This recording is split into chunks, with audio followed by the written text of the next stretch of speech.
Sejam muito bem-vindos, cinéfilos de sofá! Peguem sua pipoca de micro-ondas e vamos a mais uma sessão aleatória! Nesse podcast assistimos a um filme sorteado e falamos sobre diversas maluquices que surgem por causa dele, como a insolência, enfermeiras bastante condescendentes e se os personagens do filme tivessem o dobro da idade, esse filme duraria 30 minutos no máximo.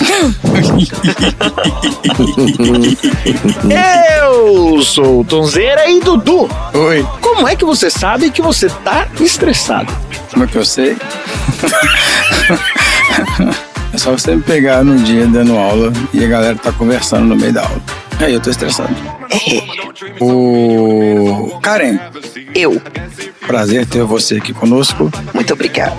Quando você vai insultar alguém, qual é o seu insulto preferido? O meu insulto preferido... Eu já chamei muitas pessoas de apelidos carinhosos, mas que eles não são carinhosos. O alecrim dourado, o bonito das tapiocas, são coisas muito bacanas que quando passa pela minha cabeça são coisas meio sórdidas, assim. Então eu posso estar parecendo um doce, mas é um doce por fora só. Olha aí. Maravilha. Xi, se você tivesse que passar por um teste experimental, qualquer um, qual você falaria assim, beleza, eu vou, quero? É um teste experimental. Sabe aquela situação que você tá passando por aqueles testes que você gostaria de fazer, que você acha bacana? Qual que você toparia? Olha, tem uma certa experiência nisso, viu? Porque eu tinha uma amiga que trabalhava Tem uma amiga, né? Que trabalhava na época com pesquisas de opinião. E ela vivia me mandando, vai lá no lugar tal, vamos fazer um teste com um produto tal, você só precisa comer, provar e depois falar o que você acha. E era tudo às escuras, você não sabia o que era. Então, de certa forma já tem uma certa experiência aí. Mas eu com certeza passaria por qualquer teste aí que pudesse avançar um pouco a causa vegana aí. Então qualquer coisa com substituição de carnes, testes para ver reações alérgicas com leites vegetais, qualquer coisa nesse sentido eu estaria topando pela causa. Uau! Alguém tem que se sacrificar, né? Então, Tonzeira, você já deu alguma festa surpresa ou de repente você já deram uma festa surpresa pra você? Não deram uma festa surpresa pra mim. Nunca deram uma festa surpresa pra mim. Todo mundo agora fazendo beicinho. Todo mundo fazendo beicinho. Agora olha para trás então, Tom. E o parabéns! Imagina. Tô olhando na janela. Agora eu tô na dúvida, porque quando eu era pequenininho, eu tô meio lembrado de que teve uma festa surpresa, só não sei se era pra mim ou se era pro meu irmão. Eu lembro da gente chegar em casa, tá tudo apagado, acenderem a luz e falar, parabéns, agora eu não lembro se era pra mim. Depois eu vou ver com minha mãe. Aí você vai descobrir quem que era o preferido. Você gostaria? Você gostaria? Eu acho que isso é maneiro. Eu acho que isso é legal, sim. Eu não sei não, gente. Eu já vou fazendo, não me deem festa surpresa. É mesmo? Olha aí. Festa surpresa pro Xi. Vamos anotar aqui. Uma vez me pegaram de surpresa pra dar um parabéns, cantaram parabéns pra mim. Eu só fui perceber que era pra mim depois, quando já tava no refrão já. Era uma surpresa até mesmo pra você. Caraca. Foi. Todo mundo começou a cantar parabéns, eu andando no meio da galera, eu falei, alguém fez parabéns. Aí comecei a bater palma também, cantar. E todo mundo, percebi que todo mundo tava olhando pra mim e falei, hoje é dia do meu aniversário, é verdade. Mas você tinha esquecido que é o seu aniversário? Eu não comemoro, né? Então. Você falou, né? Idade, você esquece também. Você não comemora realmente, mas é mais fácil esquecer mesmo. Então é isso. Vamos comer nossa pipoquinha com luvas e se for pra jogar pro nosso namoradinho, tem que ser a uma boa distância.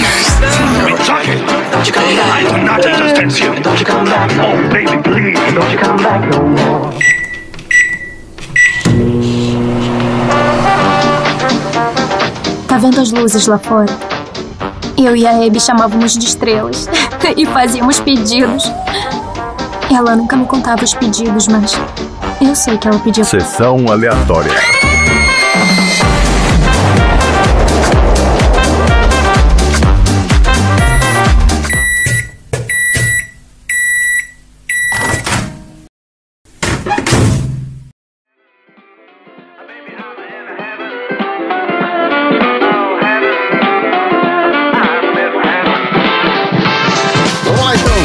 começando mais um episódio do Sessão Aleatória, o podcast mais resiliente da Baixa Podosfera. Esse é o podcast sobre filmes e assuntos aleatórios preferido das adolescentes que vão namorar em lagos congelados sem conhecer as regras de segurança apropriadas. Porque aqui no Sessão Aleatória nós já falamos de vários temas gelados, como uma lista de coisas encontradas no gelo, que eu falei lá no episódio 90 do filme A Lenda do Tesouro Perdido. Já falamos sobre um morador do gelo, nosso querido Pingu, no episódio 138 sobre o filme The Batman, e já fizemos um guia de sobrevivência em lagos congelados no episódio 53 do filme Brilho Eterno de uma Mente Sem Lembranças. Todos esses assuntos estão aí nos episódios anteriores do Sessão Aleatória.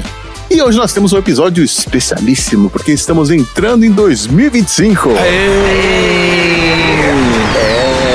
Esse é o nosso episódio não temático de Ano Novo. Então assim, se tudo tiver corrido conforme esperado, nós tivemos um episódio especial de Natal na semana passada.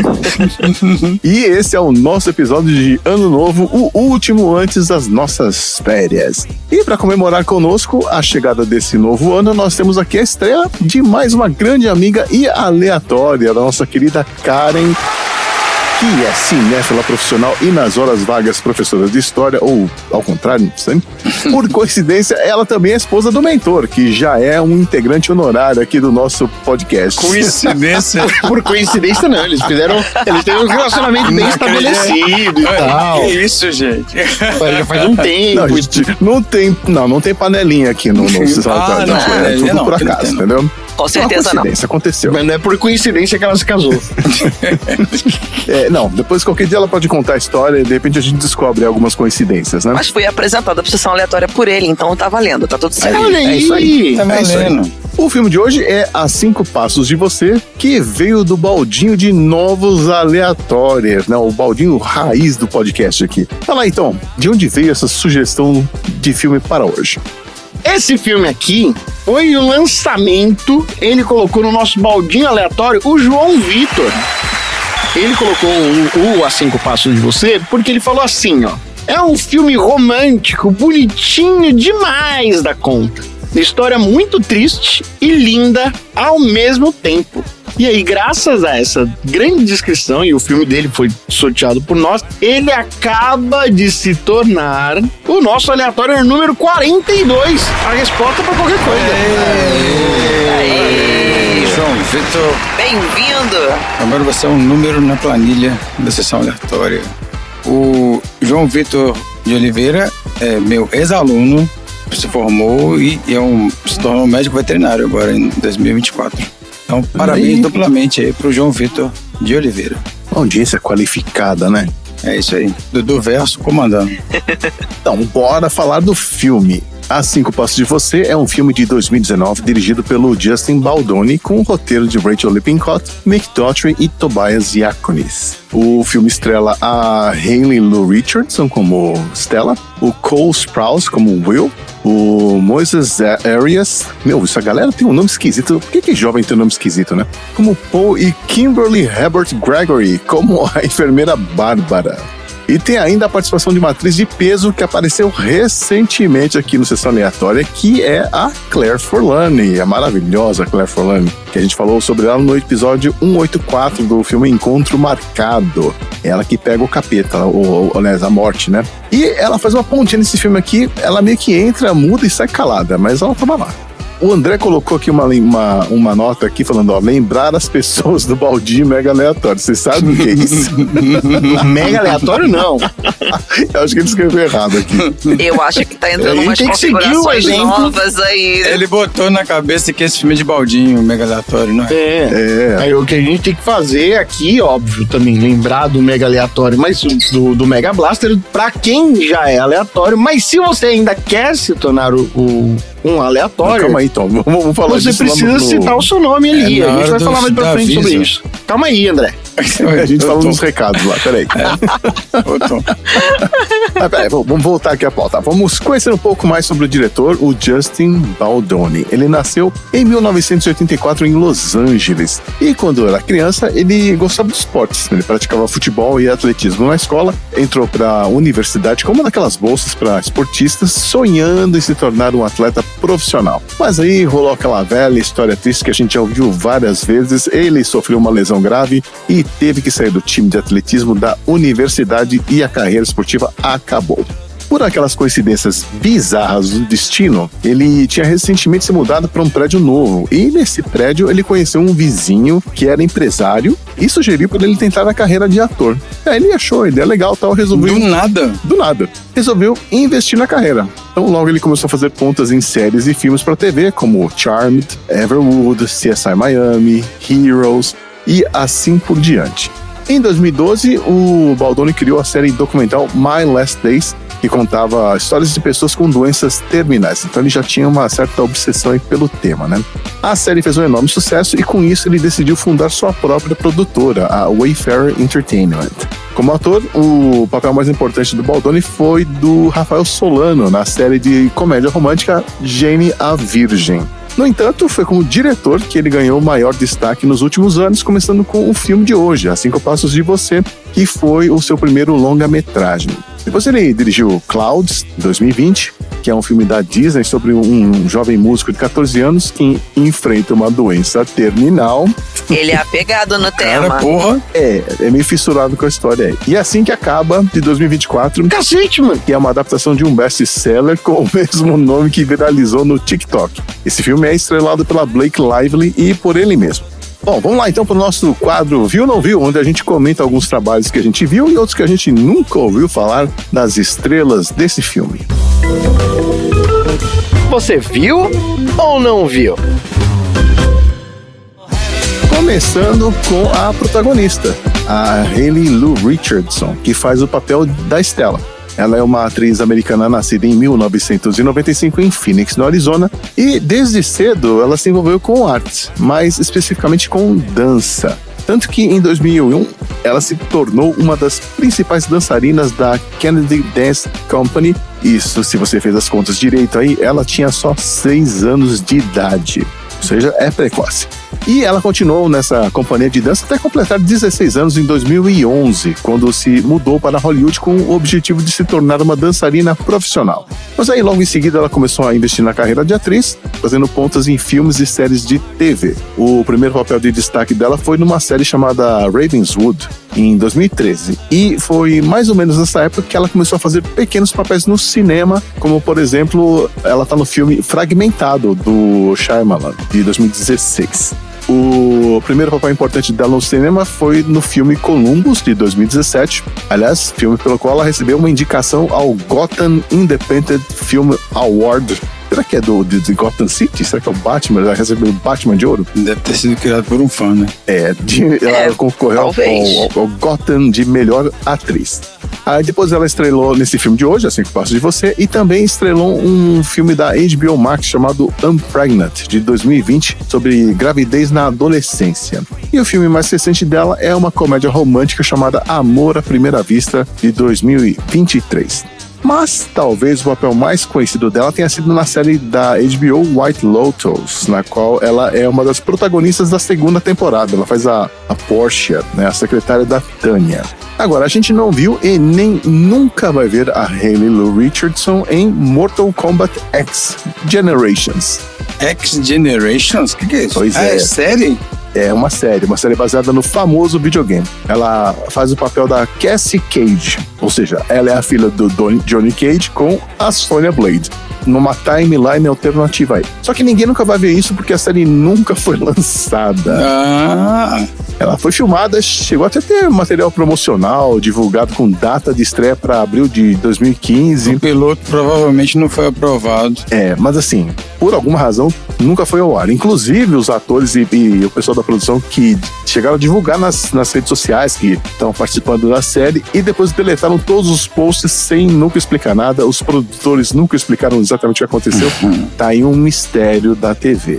É mais uma lenda urbana. Pois é. E o outro protagonista desse filme é o Cole Sprouse. Ele é um ator e fotógrafo nascido em 1992 em Arezzo, na Itália. Então ele tem dupla cidadania, né? Americana e italiana. Ele é filho de pais americanos que davam aulas de inglês na Itália. E o detalhe, ele tem um irmão gêmeo, que é o Dylan. E quando eles tinham 4 meses de idade, a família se mudou para a Califórnia. E aí a avó deles, que era uma atriz e professora de teatro, teve uma ideia genial. Por causa das leis trabalhistas lá na Califórnia, é muito difícil filmar com crianças, porque tem um limite de horas que elas podem filmar por dia e outros detalhes que atrapalham a produção. Então, o pessoal usa muitos irmãos gêmeos para fazer papel de crianças, principalmente bebês. Então foi assim que aos 8 meses de idade, o Cole e o irmão dele, o Dylan, começaram a atuar numa sitcom chamada Grace Under Fire. E eles fizeram esse papel do Patrick Kelly nos 112 episódios da série, que foi ao ar aí até 1998. Gente! Pois é, tá até uma carreira longa o menino. E eles continuaram fazendo esse esquema de compartilhar papéis em vários filmes e séries de TV. Como, por exemplo, alguém aí assistiu o filme O Paizão, do Adam Sandler, de 99? Eu assisti, mas era bem sessão da tarde já. Sim, é um filme bonitinho, É, bem sessão da tarde. Você tá almoçando, é ótimo pra assistir. Eles também participaram da série That 70 Shows e Friends. O primeiro papel deles como personagens separados foi numa série da Disney chamada Zack and Cody, Gêmeos em Ação. Engraçado que, assim, eles eram gêmeos, mas eles foram atuar separados, né? Vai entender. Que foi ao ar de 2005 a 2008. E, aliás, teve uma continuação, Zack and Cody, Gêmeos a Bordo, de 2008 a 2011. Coisas da Disney Channel, né? A série fez muito sucesso, mas nessa época, o Cole decidiu dar uma pausa na atuação e focar na sua formação. E ele entrou na Universidade de Nova York em 2011 e no começo ele estava interessado em produção de cinema e televisão, mas acabou mudando de ideia e se formou em arqueologia em 2015 com seu irmão. Parecido, né? TV, arqueologia. O branco do olho é igualzinho. Então, e ele levou o negócio a sério. Ele chegou a trabalhar brevemente no campo da arqueologia. E ele acabou se especializando em sistemas de informação geográfica e imagens de satélite. Chegou até a participar de escavações em sítios arqueológicos na Europa e na Ásia. Só que aí o Cole decidiu retornar à atuação em 2016, quando foi escalado para interpretar o Jughead Jones na série Riverdale da CW. Essa série é uma adaptação de uma história em quadrinhos muito popular nos Estados Unidos. A série estreou em janeiro de 2017 e se tornou um grande sucesso, marcando o retorno de Cole aos holofotes. Depois disso, ele estrelou o nosso filme de hoje, A 5 Passos de Você, e Nossos Sonhos de Marte, de 2020, que é uma comédia romântica de ficção científica da HBO Max. O trabalho mais recente dele foi em Lisa Frankenstein, sobre uma adolescente que se relaciona com um cadáver reanimado da era vitoriana. Filmaço, hein? O roteiro tá Diablo Cody, né? Aquela roteirista do filme Juno.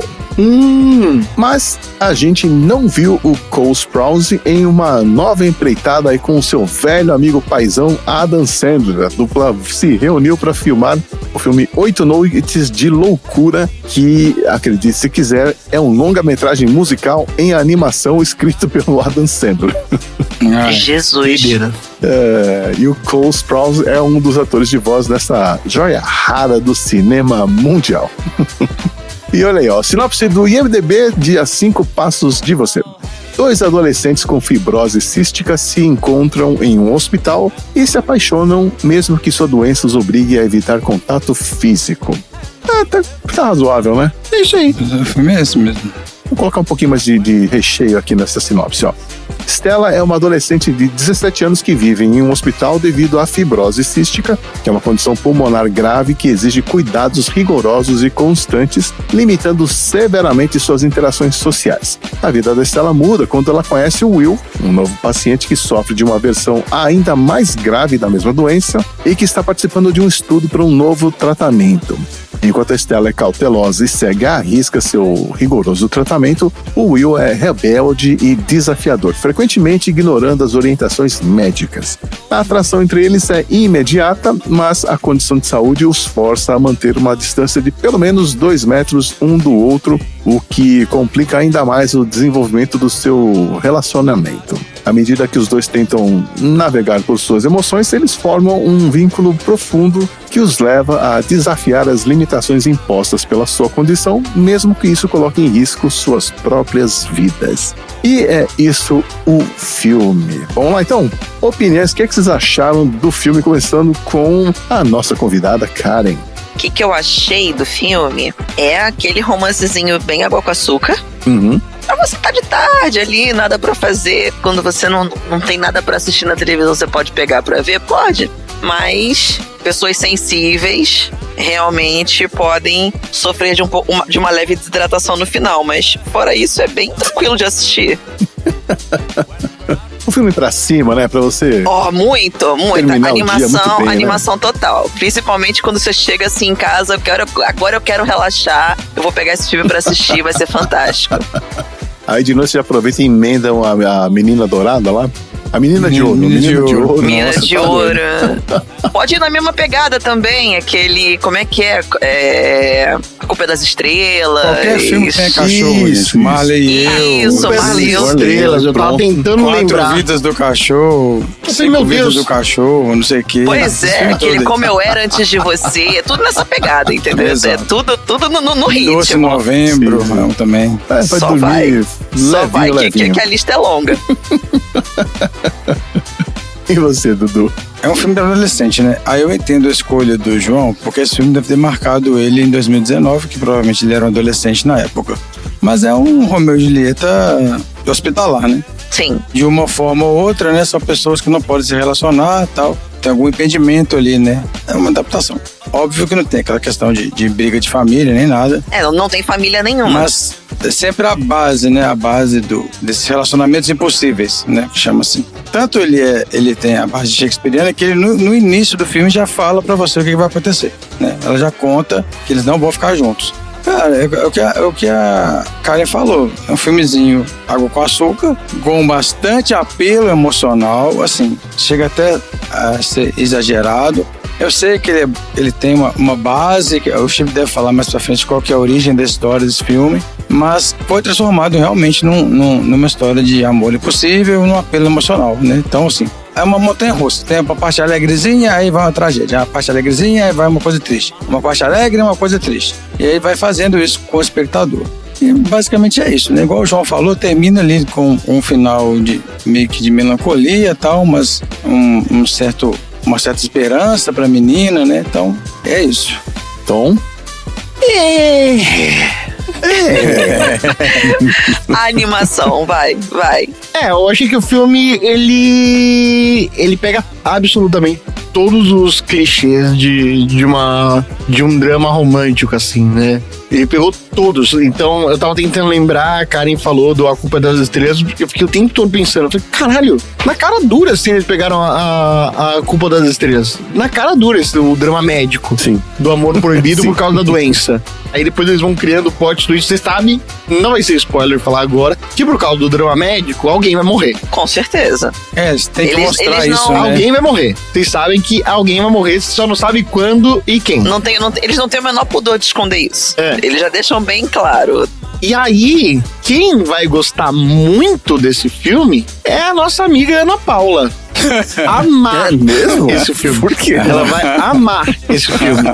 Se ela gostava daquele Days to Remember, alguma coisa assim, da menina do This Is Us, ela vai amar esse filme, que fala exatamente uma coisa. O cara rebelde, que não queria nada com nada, e aí ele se apaixona pela menina, aí a menina, pelo poder da bondade e da dedicação do amor dela, ela acaba convertendo o cara, e aí é foda. Então assim, esse filme pega bastante todos esses clichês de romance. Acho que pra mim o mais interessante de tudo é eu não sabia que fibrose cística era um negócio tão complicado assim. Pois é. E a conta que deve ser... Não, mas isso é isso. Calma, Tom, peraí. A isso conta isso é depois, no hospital. Oh, meu Deus. Isso é troféu aleatório, Tom. Desses dois pacientes, daquele hospital que é praticamente um resort, vai sair pesado. é uma situação a se pensar, né? Fora a parte dos adolescentes, né? Que Hollywood tem essa coisa de tentar fazer as pessoas parecerem mais novas e a gente fica assim, gente, mas essa pessoa não tem a idade que ela aparenta ter. Ai, meu pai do céu, como é que eles vão tentar convencer a fazer um negócio desse? Tem umas situações no filme que você fica assim, meu pai, por quê? Mas você tem que assistir esse filme de um jeito muito descontraído, Tom. Não dá pra querer achar que vai ser um filme digno do Oscar, cara. Não, Porque jamais. é uma temática bastante requentada. Então. Mas é que vocês choraram no final do filme? Numa única cena. É mesmo? Numa única cena pra mim. Você chorou, Chi? Então, só tenho a dizer o seguinte, esse filme, ele ficou em terceiro lugar numa lista daquele canal, o Mojo, dos 10 filmes adolescentes mais tristes de todos os tempos. Ele ficou em terceiro lugar. Então, assim, quando eu posso escolher, eu não assisto filme triste assim. Então, só tenho isso a dizer. É verdade. O Chi não chorou, não. É verdade. Eu não chorei. Aí que tem aquele apelo no final, você abraça alguém, não sei o quê. A morte menina eu sei que é foda, é pesado, porque o jeito como ele pede pra ela, como ele se despede dela, né, é muito pesado, porque você investe ali todo esse tempo assistindo, acompanhando a trajetória dos dois, e aquele final não tem, aquele final pega. Mas é feito pra isso, é a fórmula, né, pra pegar. É o clichê. É pra todo mundo sair chorando do cinema, gente, isso aí, né? Quem faz no cinema. Aquela delícia, né? Olha só, a menina, ela tava com 24 anos na data do filme. Adulto. Mas eu entendo o lado do João ter escolhido esse filme, que deve ter marcado ele. Com certeza. Né? Sim, na adolescência, sim. né? Na verdade, quando a gente começa a fazer essas listas, a gente mesmo, quando indica filmes, a gente nunca sabe como é que as outras pessoas da bancada vão receber, né? Porque pra nós é uma coisa assim que eu já indiquei filmes que pra mim são maravilhosos, que eu tenho uma ligação sentimental e coisa e tal, e aí na gravação o pessoal taca ali. Mas eu acho que tem esse lado mesmo, né? Porque depende muito do momento que você tá vivendo, como o filme te pega. Exato. Então, os filmes têm essa beleza, né? Às vezes nem precisam ser bons pra te marcar. Um Amor pra Recordar, lembrei, é o nome do filme. Olha aí. Lembrei, Ana. Amor Você pra vai gostar Recordar. demais desse filme. Eu tenho a sensação de que ele tava pelo menos nos últimos 10 minutos tentando lembrar desse filme. Tava tentando lembrar. Wilton, esse é o que ficou em primeiro lugar na lista. Olha o segundo. Qual que é o segundo? Qual que é a lista do Mojo? É Romeu e Julieta. A lista dos 10 filmes adolescentes, finais adolescentes mais tristes de todos os tempos. O Romeu e Julieta do Leonardo DiCaprio? Ficou em segundo lugar. De adolescente, né? Tá certo, é isso mesmo. Mas é de adolescentes ou por adolescentes? Eu não entendi. Filmes adolescentes. Não, filmes para adolescentes. Tá bom. Para adolescentes. Morrendo adolescente é bem triste, velho. Mas é verdade. Vamos para as histórias de produção, então. É chato. A conclusão Meio inconveniente, né, morrer? Pô, é chatíssimo. Desagradável. Atrapalha um pouco os planos. Bem delicado. A não ser que você seja Brás Cubas, que aí você aproveita para escrever as suas memórias póstumas, né? O que você mora na Idade Média, que aí a média da idade tá boa, assim. Não, chega. Histórias de produção, então? Vamos lá. Bora. Idiota. Bora de idiota falando merda. Fibrose cística, como sabem, é uma doença genética que basicamente faz o meu corpo produzir uma cacetada de muco. Curiosidade, eu tenho que tomar muito cuidado com outras pessoas com fibrose. A regra é que temos que ficar a 6 passos de distância porque podemos acabar pegando bactéria uns dos outros. Muita gente não percebe que pulmões novos duram em média só uns 5 anos. O que é ok, na verdade, porque a maioria de nós só tenta ficar viva por tempo suficiente para aparecer outro tratamento.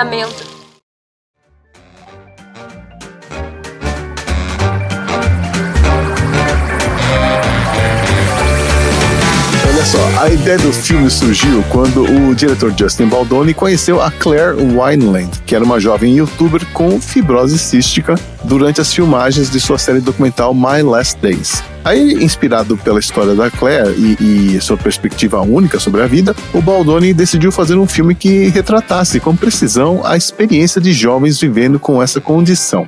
Um dos maiores desafios da produção foi retratar a fibrose cística de maneira precisa, né, mas respeitosa. Então, para isso, o Baldoni contratou a Claire Wineland como consultora e a equipe trabalhou em estreita colaboração com a Cystic Fibrosis Foundation, que é uma organização sem fins lucrativos que visa fomentar a pesquisa de novos tratamentos para a fibrose cística, visando aí garantir a autenticidade dos detalhes médicos mostrados no filme. Outro grande desafio foram as locações para as filmagens.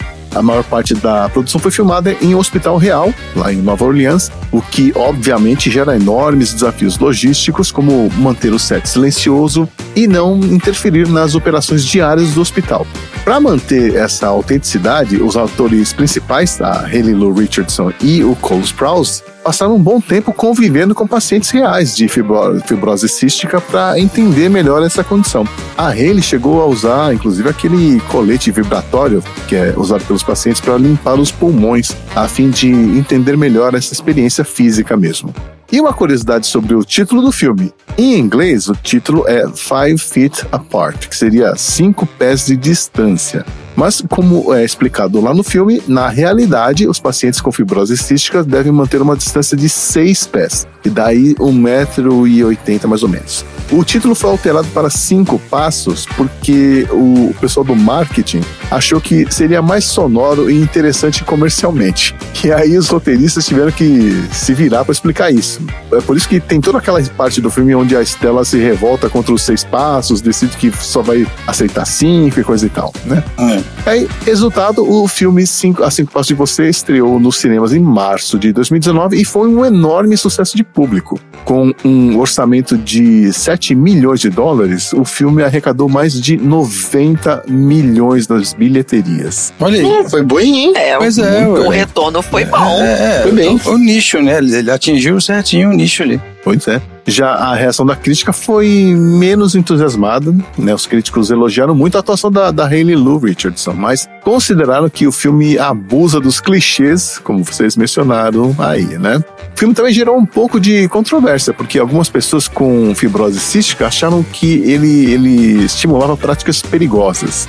Mas assim, independente disso, o filme foi amplamente reconhecido pelo seu impacto significativo na conscientização sobre essa condição. E após o lançamento, houve um aumento notável nas pesquisas online sobre o tema e nas doações para organizações envolvidas em pesquisa e apoio a pessoas com fibrose cística. Agora, uma nota triste é que a Claire Wineland, que foi a inspiração para o filme e trabalhou na produção, ela não chegou a ver o resultado. Ela, infelizmente, faleceu poucos meses antes do lançamento por complicações após uma transfusão de pulmão. E, em sua homenagem, o filme inclui uma cena pós-créditos com imagens reais da Claire.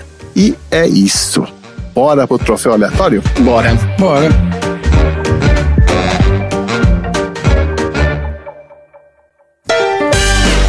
Troféu aleatório.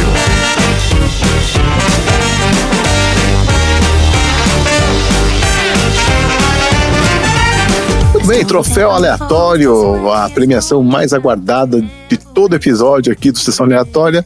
E, Tom, diz aí, qual que é a satisfação de vencer, de levar para casa um troféu aleatório? Uma satisfação gigantesca, satisfação enorme de ganhar um troféu aleatório é você ser realmente uma pessoa digna de cair de costas num lago congelado e esse lago não quebrar. E se ele quebrar, você consegue se salvar bem tranquilo, sem nenhum tipo de complicação térmica durante esse processo. Mas vamos lá, então, um troféu aleatório, Dudu. Seu troféu aleatório para o filme A 5 Passos de Você. O Tom já falou os meus troféus aleatórios. Não tem troféu reserva? Eu tinha 2, ele falou os 2. Falei 2? Falou 2. Por que 2? Você falou do curso do tratamento do hospital e do hospital ou hotel, resort, não sei o que. Ah, mas isso é um só. Não, são duas coisas diferentes. Né? Tá bom, Dudu, pode falar um. Aí o Randy tira da gravação. Assim, sim. Não, tá de boa assim, tá tranquilo. Então tá, não tem troféu aleatório do Dudu. Então vai lá, Tom. Você que já roubou 2 troféus aleatórios, então... Ladrãozinho de troféu, Robin Hood do cinema da sessão aleatória. O meu troféu, Harry Styles, sem Styles, vai pro menino. Eu esqueci o nome do protagonista. Ah, ninguém se importa.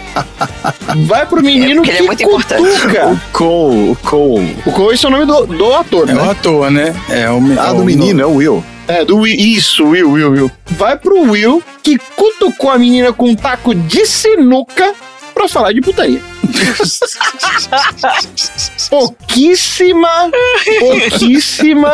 Pouquíssimo traquejo, pouquíssimo estilo pra puxar um assunto com a garota. Meu troféu aleatório, ele é o troféu abandono parental. Ele vai para os pais dos pacientes que só aparecem no final do filme quando realmente dá merda. Não é?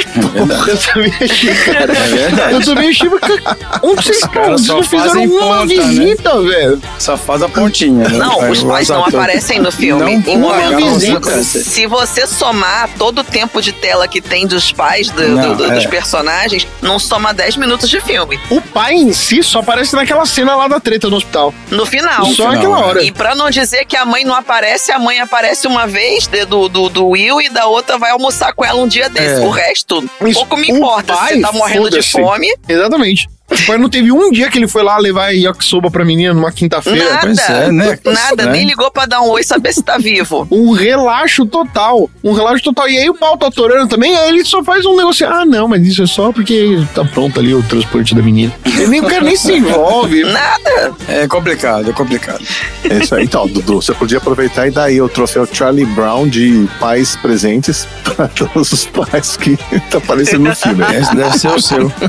Não, o meu troféu é o troféu Meu Namorado é o Sherlock Holmes de confiança na capacidade dedutiva, que vai pra Estela, que montou lá um caça ao tesouro, né, pra levar o Will pra festa surpresa, que cá entre nós, se fosse eu nunca ia conseguir chegar lá, porque eu não ia conseguir decifrar nada. Mas maravilha, quem vai entregar esses troféus então? Eu acho que são melhores amigos que dão festa de surpresa, né? Os que conseguem. São isso. troféu surpresa, então? Pelo menos até o final da festa. Um troféu surpresa. A gente podia aproveitar a relação aí com a Claire Forlani, a gente podia falar pro Joe Black lá, como é que é o papel do Brad Pitt lá no filme. É o Joe Black, não é? Joe Black, é. Vou falar pro Joe Black entregar os troféus lá. Porra, caralho. Oxi. Mas beleza, vamos então para os assuntos aleatórios, mas antes, temos algum recado? O recado é esse. Se quiser ser o aleatório número 43, é só colocar em qualquer lugar. Se você quiser escrever o Sessão Aleatória na cartinha pro Papai Noel informa pra gente e coloca aqui na nossa planilha do Excel pra você ser sorteado e pra você se tornar um aleatório. Não deixa de colocar o filme na sessão. Você tem tanto no Linktree formulário que tá no Instagram, quanto no próprio Spotify, tá em tudo quanto é canto, lugar que você pode deixar a sua sessão aleatória. Aí, pode deixar comentário no YouTube, no canal do Sessão Aleatória, pode ser nas redes sociais, tá valendo tudo. A cartinha do Papai Noel, o problema é que é só pra 2025 agora, porque já passou o Natal. Se quiser parar a gente no metrô e falar, quero esse filme tal aqui, não tem problema. Só avisa primeiro, pelo amor de Deus, eu moro no Rio de Janeiro. Eu duvido que alguém me pare aqui. Se você chegar de sopetão em cima da cara, é meio perigoso, viu? Por favor, avisa primeiro. Oi, dá um oi pelo menos. Bora então pros assuntos aleatórios? Bora.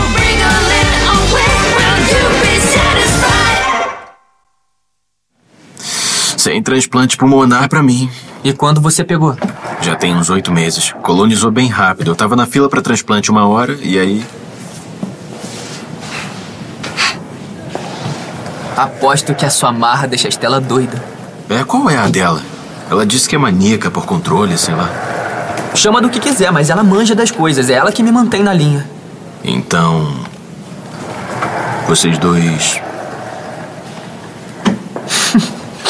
Não. Eu conheço ela desde os meus 7 anos. Sei lá, cara. Parece que você ama ela. É claro que eu amo. E por que ainda não resolveu esse lance? Por quê? Ela não é ele.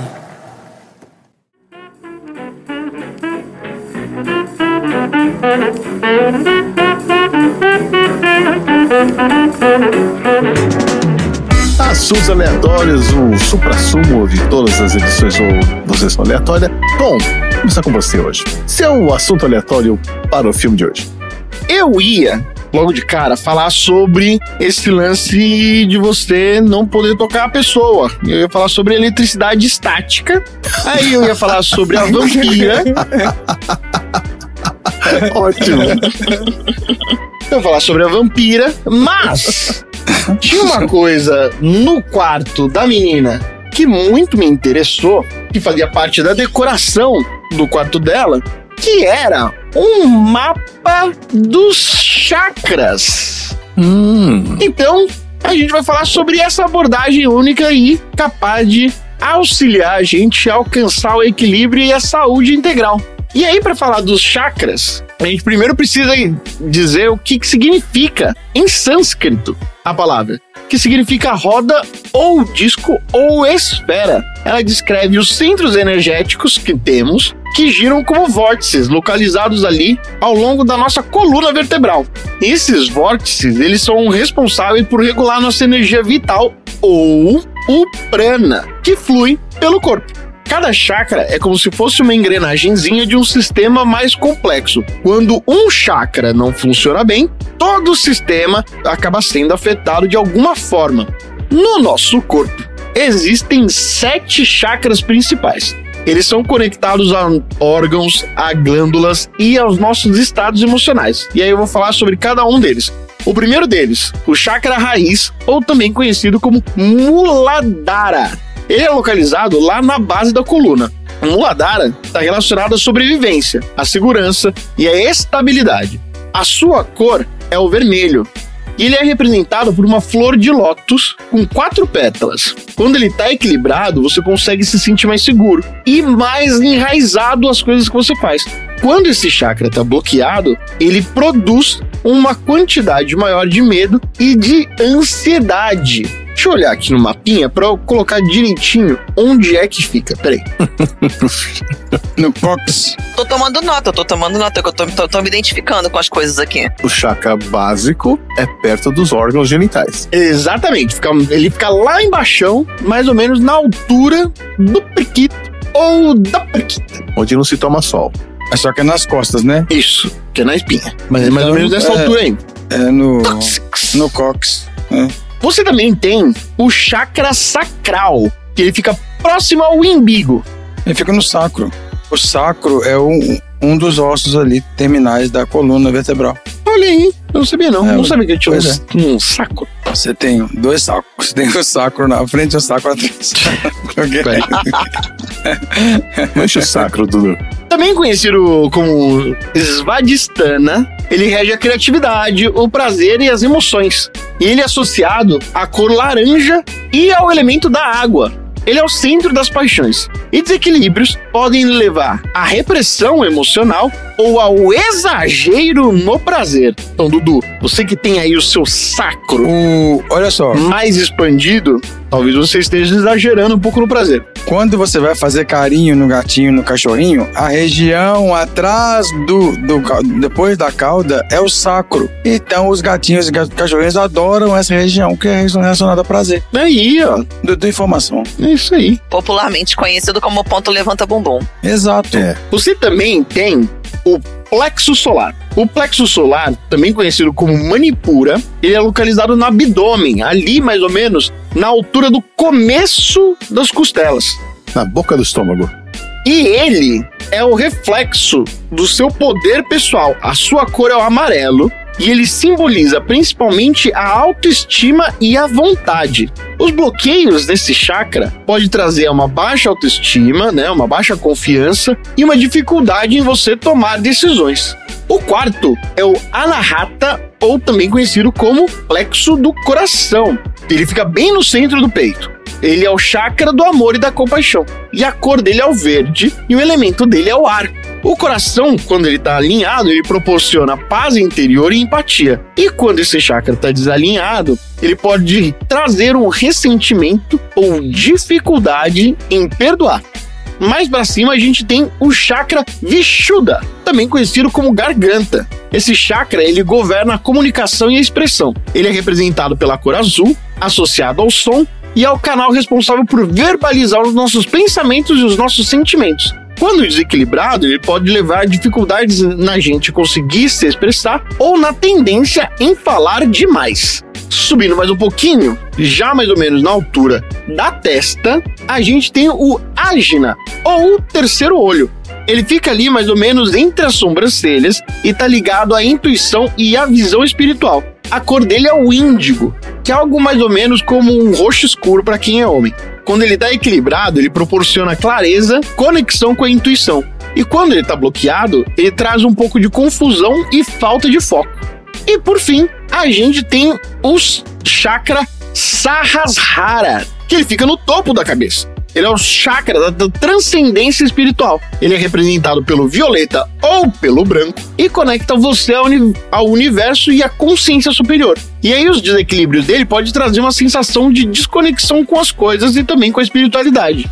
Embora os chakras sejam tradicionalmente associados ao mundo espiritual, ao conhecimento espiritual, as interações com o corpo físico são super evidentes. E diversos estudos modernos feitos pela própria Universidade de Harvard mostram que prática como a yoga e a meditação têm efeito fisiológico real quando você consegue alinhar os seus chakras. Por exemplo, diversas pesquisas foram feitas que apontam para a redução do estresse e o aumento do bem-estar em indivíduos que praticam a meditação focada nos chakras. Cada chakra está associado a glândulas específicas do nosso corpo. Por exemplo, o Muladhara, né, que é o chakra raiz, está ligado às nossas glândulas suprarrenais. O chakra sacral, às nossas gônadas. O Manipura, ao pâncreas. O Anahata, ao timo. O Vishuddha, a glândula tireoide. O Aina, a glândula pineal. E o Sahasrara, a glândula pituitária. O equilíbrio desses centros energéticos ali, ele ajuda a influenciar diretamente nas nossas funções hormonais e emocionais também. E aí tem algumas técnicas para você conseguir ativar e alinhar os chakras. A boa notícia é que existem essas práticas aí que ajudam a gente a harmonizar. Cada uma delas oferece um caminho único para explorar a energia interior que a gente tem. Um deles é a yoga, que é o movimento do corpo e da energia. E as posturas do yoga, também chamado de asanas, são projetadas para a gente conseguir alinhar os nossos chakras e estimular os nossos pontos de energia. Por exemplo, algumas posturas, como a postura da árvore, é excelente para o chakra raiz, porque posiciona para a gente mais estabilidade e força. A postura do arco estimula o nosso plexo solar, aumentando a nossa confiança. Ô Tom, a postura da árvore é aquela que a gente usa para fazer café? Essa mesmo. Pra fazer café? Você não entende, não. Eu tô tentando imaginar, eu confesso que eu tô tentando imaginar. Do lado da pia, assim, você bota água quente no pó e fica com um pé flexionado, apoiado na altura do joelho da outra perna, e você fica ali paradinho, com um pé só. Ah, é a posição da fofoca. Isso. Ah, a posição da fofoca. Só falta o pano de prato pendurado no ombro. Tem a meditação, que é uma prática super conhecida, poderosíssima, que ajuda também a alinhar os chakras aí. E ajuda, no meu caso, isso super acontece, na visualização das cores quando estamos com os olhos fechados. Imagina cada chakra com uma esfera de luz, brilhando em sua cor correspondente. Essa prática ajuda a gente a desbloquear tensões energéticas. Então, pra mim, todas as vezes que eu tô meditando, vira e mexe eu enxergo a luz azul, que é o responsável pelo chakra da garganta lá. Não, você faz yoga? Na meditação. Ou faz na meditação, tá. Na meditação. Eu não consigo enxergar nada quando eu fecho os olhos. Eu realmente não consigo observar nada, pensar em nada também, nem imaginar. Tem gente que consegue até ver objetos e tal, memorizar, mas eu não consigo, não. Os sons e mantras ressoam com frequências específicas para cada chakra. E o mantra isso é famoso. É amplamente utilizado para o chakra da coroa, enquanto ativa o chakra raiz. Você pode não ter percebido a diferença, mas existe diferença aí no que eu fiz. Tem também os usos de cristais e pedras naturais para amplificar a energia dos chakras. E algumas combinações ali incluem a ametista, para ajudar a gente no chakra do terceiro olho, o quartzo rosa, que ajuda no chakra do coração, e a cornalina para o chakra sacral. Tem também, esse é excelente, que é o pranayama, que é a respiração consciente. O controle da respiração, que não é a mesma coisa que meditação, regula o fluxo de energia. E os exercícios, por exemplo, o exercício Nadishodana ou respiração alternada, é ideal para equilibrar ambos os hemisférios cerebrais, promovendo clareza mental e relaxamento. Cara, isso é super fácil, é uma pena que isso é um podcast e não um videocast, se não mostrar pra vocês o que é o movimento de respiração alternada. E funciona bizarramente em 1 minuto, você tá show. Como conseguir identificar se os seus chakras estão bloqueados? Assim como o corpo físico, ele apresenta sintomas de doença, os chakras também dão sinais de quando as coisas não estão alinhadas. Tem reflexos físicos, emocionais e espirituais. Então, por exemplo, no chakra raiz, a sensação de estabilidade pode trazer problemas financeiros ou dores na parte inferior das costas, também conhecido como lomba. No chakra sacral, é a dificuldade ali em você conseguir lidar com as suas emoções ou com a falta de inspiração criativa. O desalinhamento do plexo solar também traz problemas digestivos pra gente. No chakra do coração, a gente sente um pouco mais ressentido, mais solitário e com aquele aperto no coração. No caso da chakra da garganta, voz trêmula, incapacidade de expressar opiniões e constantes gripes, que nem os dois bonitinhos aí, pode ser um problema de chakra bloqueado. Mas não é constante, não, senhor. Terceiro olho, confusão frequente das ideias e falta de encadeamento entre elas. E no da coroa, uma grande sensação de vazio ou de desconexão com o nosso propósito de vida. E para restabelecer o equilíbrio é importante a gente conseguir adotar práticas regulares. Então, primeiro, antes de iniciar qualquer coisa, conecte com aquele chakra que vai precisar da sua atenção para executar aquela ação. Então, por exemplo, se você for uma pessoa que vai se estimular ao prazer, dá uma olhadinha no chakra sacral antes. Escolha a prática certa para cada uma das situações que você tem. A meditação, a yoga ou a terapia de cristais podem ser úteis dependendo daquele chakra que você precisa fortalecer. E seja consistente, não adianta pedir ajuda para alinhar os chakras só quando o pau quebrou. A harmonização dos chakras é um processo gradual e constante. Por isso que a prática diária é fundamental. Os chakras fazem parte de uma tradição espiritual que remonta a milhares e milhares de anos. Eles são descritos pela primeira vez pelos Upanishads, ou textos sagrados do hinduísmo, e cada chakra representa por uma flor de lótus, simbolizando o progresso espiritual. Então, por exemplo, o chakra raiz ele é associado a um lótus de 4 pétalas, enquanto o chakra da coroa é representado por uma lótus com 1000 pétalas, indicando a iluminação. No budismo, os chakras também aparecem como centros de meditação profunda. E no Ocidente, a popularidade cresceu no século XX graças à figura como o próprio Carl Jung, que conectou os chakras também aos 16 arquétipos psicológicos universais. Por isso, os chakras são portais energéticos que conectam o nosso físico e o nosso espiritual, oferecendo ferramentas para que a gente consiga ter mais equilíbrio e autoconhecimento. Harmonizar os chakras é uma jornada pessoal e super única, mas os benefícios é para todo mundo. A clareza mental, a saúde física e uma conexão profunda com o universo. A prática regular de técnicas como yoga, como a meditação, a respiração consciente, não só apenas alinha os chakras, mas também proporciona um caminho super bom para viver em propósito e harmonia.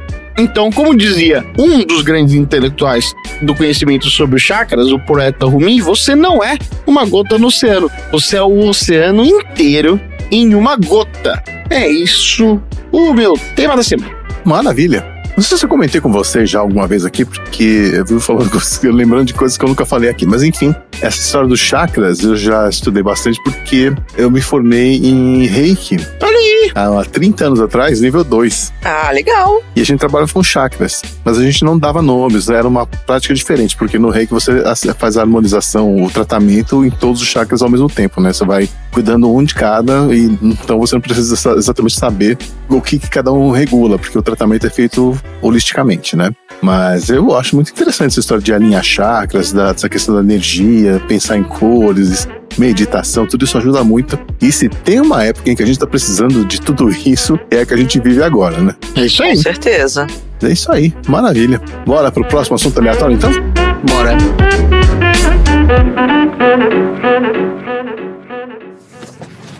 O que mais tem na lista de afazeres? Na minha lista geral ou na diária? É, claro que tem 2 listas. Tá, na lista geral, é a mais importante, né? Tá bom. Ser voluntária numa campanha política importante? Feito. Estudar todas as obras de William Shakespeare? Feito. Compartilhar o que eu sei sobre fibrose com outras pessoas é o meu canal no YouTube. Então o seu plano é morrer bem inteligente pra entrar pra equipe de debate dos mortos, é isso?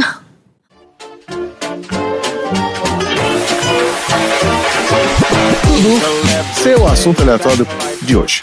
Bom, como essa tragédia e várias outras são baseadas em Romeu e Julieta, eu vou falar do autor de Romeu e Julieta, William Shakespeare. Tem que falar do jeito shakespeariano, por favor. Jamais. O William Shakespeare nasceu em 23 de abril de 1564 em Stratford-upon-Avon, na Inglaterra. E mais tarde, em Londres, ele fez sucesso como poeta e principalmente como dramaturgo. Ele era filho do John Shakespeare, que era um vendedor, e um bem-sucedido Glover, que era um fabricante de luvas. Vereador. Ele era um vereador e também fabricante de luvas. Ele também era filho da Mary Arden, que era uma filha de uma abastada família de proprietários de terras. Ele foi batizado no dia 26 de abril de 1564 e sua data de nascimento é desconhecida. Ela é considerada 23 de abril pelos historiadores, comemorada no dia de São Jorge. De quando, Dudu? 1564. E embora nenhum registro de frequência do período tenha sobrevivido, a maioria dos biógrafos concorda que o Shakespeare provavelmente foi educado na King's New School, em Stafford. É uma escola gratuita fundada em 1553, a cerca de 400 metros da sua casa, tá do ladinho ali. As escolas secundárias variavam em quantidade durante a era elizabetana, mas os currículos das escolas primárias eram de grande parte semelhantes. O texto básico em latim, padronizado por decreto real. E a escola teria fornecido uma educação intensiva em gramática baseada em autores clássicos latinos. Aos 18 anos, o Shakespeare se casou com a Anne Hathaway, de 26 anos. E o Tribunal Concessório da Diocese de Worcester emitiu uma licença de casamento em 27 de novembro de 1582. E no dia seguinte, 2 vizinhos da Hathaway depositaram fianças, garantindo que nenhuma reivindicação legal impedisse esse casamento. E 6 meses depois de casados, nascia a primeira filha, Susana. Então eles casaram grávidos. A Susana nasceu em 26 de maio de 1583. Depois vieram os gêmeos, o filho Hamnet e a filha Judith. Foram batizados em 2 de fevereiro de 1585. Só que o Hamnet, ele morreu por causas desconhecidas aos 11 anos de idade e foi enterrado em agosto de 1596. Não se sabe definitivamente quando que o Shakespeare começou a escrever, mas alusões contemporâneas e registros de performance mostram que várias suas peças já estavam nos palcos de Londres em 1592. E algumas peças foram publicadas em edições em 4, começando em 1594 e em 1598. E seu nome se tornou um ponto de venda e começou a aparecer nas páginas dos títulos das peças. Ele continuou a atuar também nas suas próprias peças e em outras peças após o sucesso como dramaturgo. As obras dele foram inseridas em 4 fases distintas, sendo que a primeira fase possui um caráter humanista e textos pertencentes ao gênero épico e lírico. A segunda fase é composta por peças históricas e comédias leves. Então você tem aqui, na segunda fase, o Romeu e Julieta, o Ricardo III, o Sonho de uma Noite de Verão, o Mercador de Veneza e a Megera Domada como destaque. A terceira fase apresenta as famosas tragédias do autor. Então a gente tem Hamlet, Muito Barulho por Nada, Otelo, Rei Lear e Macbeth como destaque. Na quarta fase, ela é composta por tragicomédias com temas mais amenos. O Shakespeare morreu dia 23 de abril de 1616. Essa data do dia 23, os historiadores escolheram também como data do nascimento, por ser uma coincidência e quiseram coincidir com esse 23 de abril, que é a data da morte. Então, em 1616, ele faleceu aos 52 anos. Morreu um mês após assinar seu testamento, que é um documento que ele começa descrevendo-se como tendo perfeita saúde. E aí nenhuma fonte contemporânea existente explica como ou por que ele morreu. Olha aí. Ele foi enterrado na Capela Mor da Igreja da Santíssima Trindade 2 dias após a sua morte, e o epitáfio esculpido na laje de pedra que cobre o túmulo inclui uma maldição contra a movimentação dos seus ossos, e foi cuidadosamente evitado durante a restauração da igreja. Então eles restauraram a igreja, mas ninguém mexeu no túmulo do Shakespeare. O epitáfio diz o seguinte: bom amigo, pelo amor de Jesus, esqueça para cavar a poeira aqui enterrada. Bendito seja o homem que poupa essas pedras, e amaldiçoado seja aquele que move meus ossos. Então, olha só, eu tenho aqui eu comecei perguntando para a Karen qual que seria os insultos, um insulto que ela usava com frequência, porque eu tenho aqui os 8 principais insultos shakespearianos que aparecem nas peças dele. Então, no Sonho de uma Noite de Verão, ato 2, cena 1, tem um: eu me sinto fisicamente doente só de olhar para sua pessoa. Rapaz. Esse Theme of the Thrill, eu não sei a tradução. Ato 4, cena 3, você é um pano velho, uma coisa muito pequena que permanece. Olha, ele compara a pessoa a um pano velho. Maravilhoso. No Ricardo III, ato 1, cena 2, meus olhos estão contaminados só de olhar pra você. Por isso, por favor, saia. Isso é bom pra você falar com a pessoa, é grosseiro. Esse aí tava rancoroso, esse aí. Esse aí tá direto no coisa. Por favor, saia. No Macbeth, ato 4, cena 2, ele fala assim: você é um ovo, ou seja, você tem uma forma oval, é aborrecido, enfadonho, estúpido e sem qualquer característica determinante. Muito bom. No Henrique IV, ato 3, cena 2, ele fala assim: você é uma verruga. É diretamente, né? Uma agressão gratuita aí, ou não, mas ele fala diretamente com a pessoa que ela é uma verruga. Tá ali incomodando. No Trolhos e Crescida, no ato 5, cena 1, ele fala assim: o que é que se passa? Pareces frio e friável, e no geral, bastante nojento. Isso ele fala uma pessoa falando com outra. E friável. E no Henrique IV também, ato 2, cena 2, ele fala assim: és um bolor peludo indesejável, desonesto e que eu quero que você vá embora. Então, se você não tiver aí um insulto para falar para alguém, você pode chamar de ovo, friável, bolor peludo, né? Entre outros. E ainda pode falar que é shakespeariano. Ainda pode falar que a referência é shakespeariana, isso aí. E aí a gente tem aquelas obras do cinema que são baseadas nas obras do Shakespeare. Vocês lembram de alguma aí? A Romeu e Julieta tem um monte. Tem um que foi com a... que foi o Leonardo DiCaprio que fez também, junto com a... Claire Danes. Você tem Romeu e Julieta, você tem no cinema 5 versões de Romeu e Julieta, sendo que uma chama Romanoff e Julieta. Então, você tem várias versões de Otelo, você tem 2 versões de Mercador de Veneza, você tem Macbeth, 3 versões, Júlio César, 3 versões. Mas tem Hamlet, são 1, 2, 3, 4, 5, 6. Mas você tem aqueles que só se baseiam. Por exemplo, O Amor Sublime Amor. Você lembra, Chi? West Side Story? Do título, sim. Sim, West Side Story. Aquele musical, exato. Então é a história que se passa ali em Nova York, né, da comunidade latina, e aí um amor proibido porque são 2 gangues ali, né? O cara de uma gangue é apaixonado pela irmã do líder da outra. A gente tem também um filme nacional chamado O Casamento de Romeu e Julieta, um filme brasileiro de 2005, do Bruno Barreto, que também é inspirado. Você tem aquele 10 Coisas que Eu Odeio em Você, com a Julia Stiles, baseado no filme Megera Domada. Esse filme é muito bom. Esse é bom? Acho que eu nunca vi. É com o Keith Ledger, se eu não me engano. É verdade. A gente gravou recentemente O Homem do Norte, que a gente viu que ele é uma saga livremente baseada em Hamlet, contando até, na verdade, o conto que originou a história do Hamlet, né? A fábula que gerou Hamlet. E a gente tem também o Rei Leão, o desenho animado de 1994, do Walt Disney, que é baseado na tragédia de Hamlet. E o Rei Leão 2, essa eu não sabia porque eu não assisti. O Reino de Simba, ele é baseado no Romeu e Julieta. Não sei se termina bem, não. Você viu? Você assistiu? Não, tem final feliz, assisti. Tem final feliz porque é desenho animado, né? Não é possível, né? Não é porque é desenho animado, é porque é Disney. A Disney não admite que não existe um final triste. Mas é bonitinho. Mas esse filme não teve muita repercussão, assim, né? Não foi... É porque é o clássico, né? Você não consegue... Eles vão viver eternamente a sombra do Rei Leão original, primeiro filme. Pois é. E basicamente é isso, pessoas. Esse foi o meu assunto aleatório. Vocês aí tem já viram alguma peça do Shakespeare? Peça não. Eu fui ver uma que foi uma adaptação que uma amiga minha fez uma vez uma noite de verão. E confesso que o vocabulário era complicado, viu? É muito difícil, né? Você pega difícil por cima o que tá acontecendo, mas assim, é bem difícil. Verdade. Quando você entende a história, é bem interessante as ideias do Shakespeare. E tem aquela história de se ele existiu ou não existiu, né?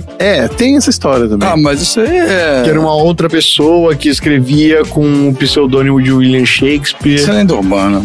O que eu sei é que recentemente, alguns anos atrás, descobriram ruínas dos teatros onde o Shakespeare tanto se apresentou como ator e como também produziu suas peças, né? Então, como dramaturgo, né? Pelo menos os teatros existiram. Agora, se o Shakespeare é verdade ou não. As peças existem. Sim. E tem também a história da Anne Hathaway, a atriz, que existem ilustrações da Anne Hathaway do William Shakespeare, que é igual a Anne Hathaway, e a Anne Hathaway casou com um cara muito parecido com o William Shakespeare. A Anne Hathaway Bizarro isso. A atual aqui? A Anne Hathaway contemporânea casou com um cara que é parecido com o Shakespeare. Tendo que o Shakespeare casou com uma mulher chamada Anne Hathaway. Deixa eu ver esse cara. E que, por sinal, a Anne Hathaway faz aniversário no mesmo dia que eu. É um cara de teta grande mesmo, um testão. Olha aí. Eu achei que você ia falar que ela morava perto de você, Tom, mas... Ela só faz aniversário no mesmo dia que eu. É verdade. Nossa, cara, o olho, olha isso. É verdade, hein? É bizarro. Bizarro. Essa história é bizarra. Porque a cara é verdade. Olha aí. Muito bem, vamos então para o próximo assunto aleatório. Bora.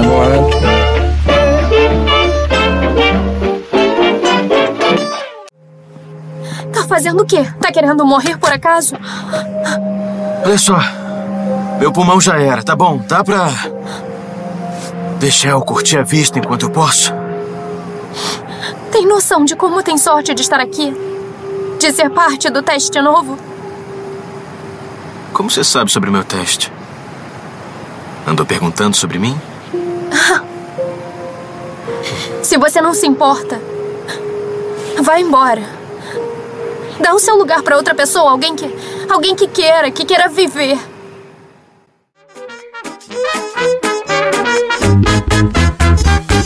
E para encerrar esse episódio de hoje com chave de ouro, Karen, seu assunto aleatório pro filme de hoje. Vamos mudar um pouquinho, já falamos de um monte de coisa, né? Então vamos lá. Por mais que o nosso filme aleatório de hoje nos dê a sensação de que nós estamos vendo aí um bando de adolescentes de férias dos seus próprios pais com zero responsabilidades, eles estão num hospital e participam de um programa de testes de drogas experimentais. E esse vai ser o meu assunto aleatório, né? Os testes experimentais em humanos. Olha aí. Pois é, a participação humana em testes de drogas experimentais é regulada por um conjunto rigoroso de critérios que visam proteger os voluntários e garantir a integridade científica e ética da pesquisa. Isso começa, mais ou menos, no ano de 1964 com a Declaração de Helsinki, que é um dos principais documentos éticos estabelecidos pela Associação Médica Mundial. Essa declaração ela orienta a pesquisa médica envolvendo seres humanos e estabelecendo a necessidade de consentimento informado, respeito à privacidade e à proteção dos participantes.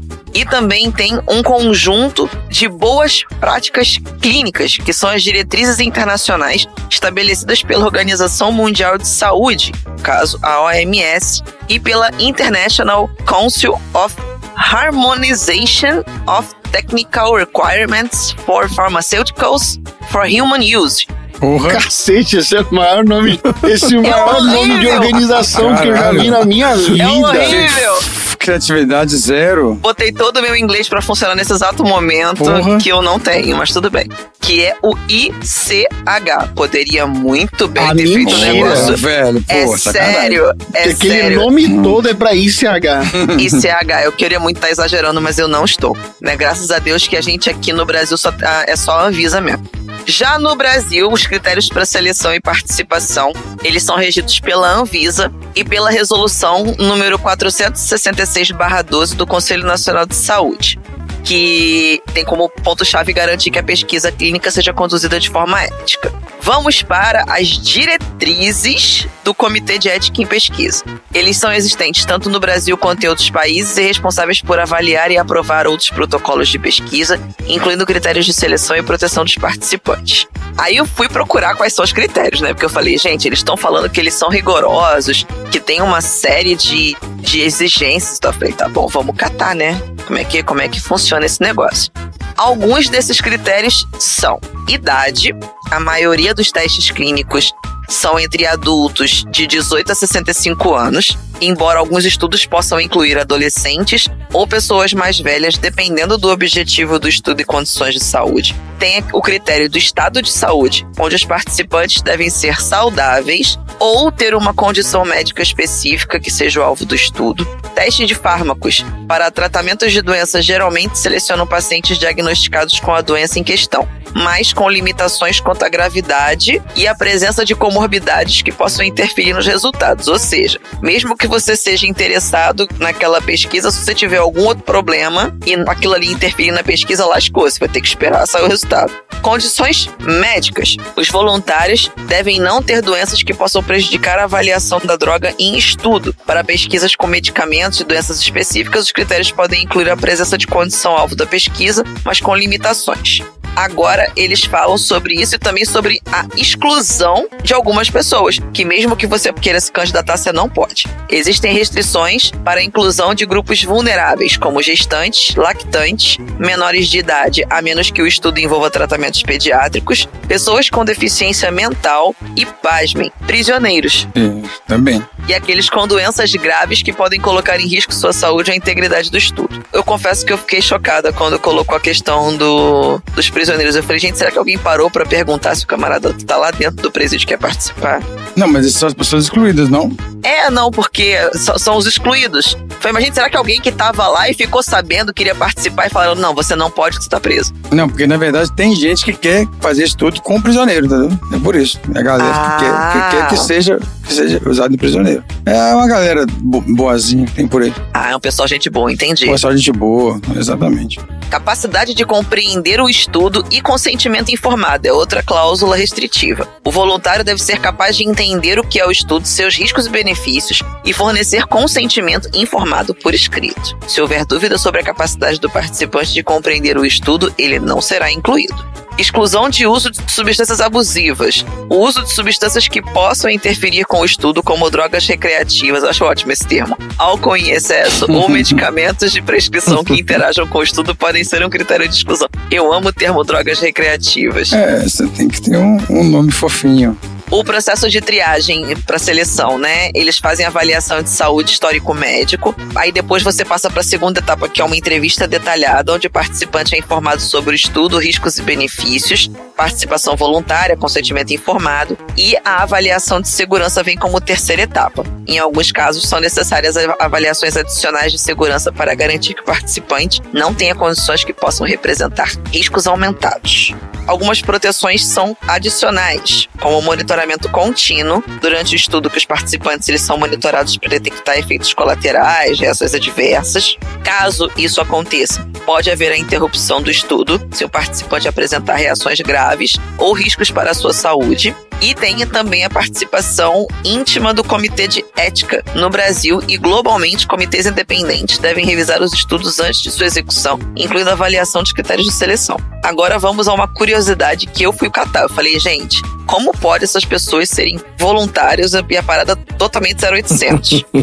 Falei, não é possível, porque isso acontece no mundo todo e tem gente que vai para as paradas mais absurdas.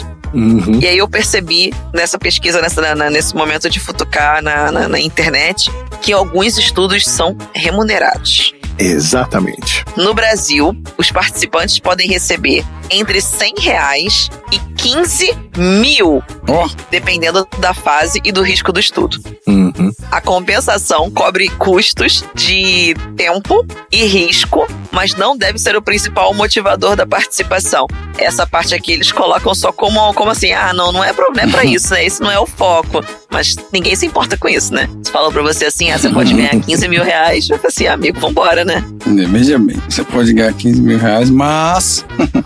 Aquela história do vender um rim, né? Exato. São as malditas letras miúdas. Leia bem o contrato. Exatamente. E aí eu fui procurar. Falei, gente, pra que eles fazem esse tipo de testes clínicos, né? Os mais comuns. Top 5 tipos de medicamentos em testes clínicos. Medicamentos oncológicos, como quimioterapia, imunoterapia e terapias-alvo. Antibióticos e antivirais, para novas infecções ou cepas resistentes. Antidepressivos e medicamentos psiquiátricos. Tratamentos para doenças autoimunes, como artrite, lúpus, esclerose múltipla.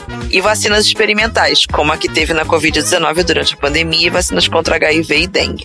A seleção e participação em testes de drogas experimentais é regida por normas internacionais rigorosas que priorizam a segurança, o bem-estar e o direito à informação dos voluntários. O objetivo principal dessas regras é garantir que os testes sejam conduzidos de maneira ética e que os participantes sejam protegidos de riscos desnecessários.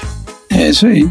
Isso aí. Eu fiquei surpresa com a quantidade de pessoas que se interessam por isso. Não, mas então, do câncer, ela é justificável, né? A pessoa que tá ali tentando se curar, ela vai querer se submeter a algum teste, alguma novidade, né? Ah, é?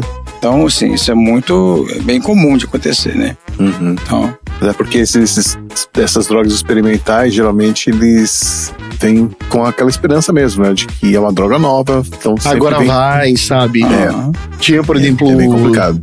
Sempre lembro de que as pessoas iam naquele João de Deus lá também, porque Sim. já foram desacreditadas, né, pela isso é pela foda, né? ciência, Enganadas, tal. não querem perder as esperanças, eles tentam alguma coisa assim. Não é esse o caso, obviamente, né, mas esse lance da esperança faz a gente testar mesmo essas coisas, essas alternativas. e aí tem muita gente que explora isso, né? É, e tem muita gente que se explora isso, né, tem muita gente que faz o jogo do tigrinho da saúde. Pois é.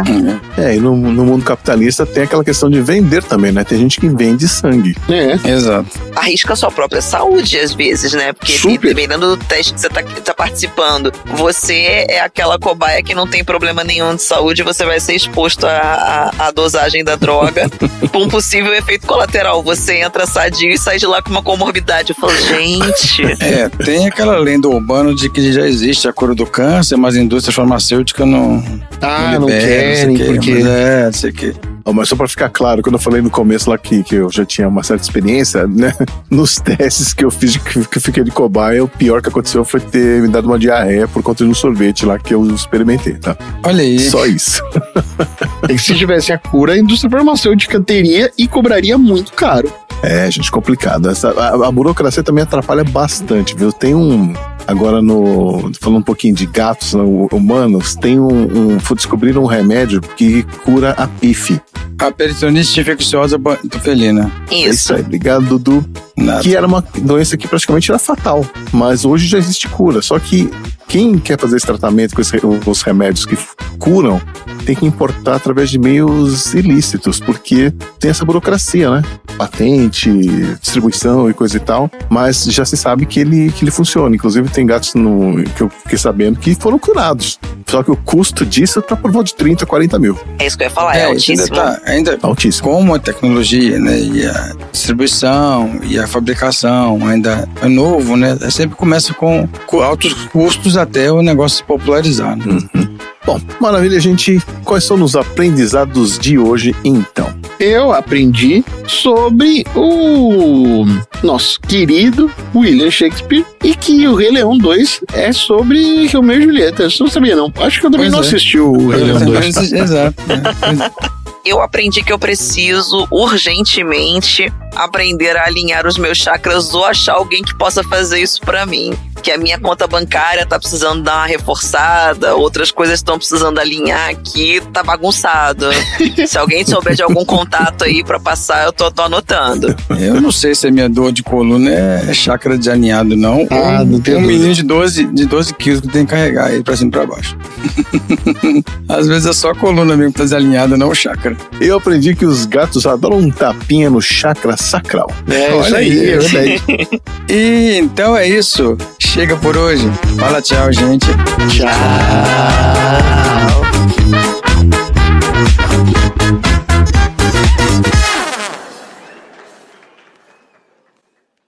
Fim das... Podemos? Todo mundo já faz tempo que eu coloquei pra gravar. O mentor deve estar com um fone de ouvido extra aí, né? Só acompanhando o áudio, que eu sei que ele não se aguenta. Cara, você consegue abaixar só um pouquinho mais o microfone que ele tá pegando a sua respiração. Eu vou tô afastando ele um pouco da minha boca, ver se melhorou. Agora vai pegar a respiração do mentor que tá colado. Sai, mentor.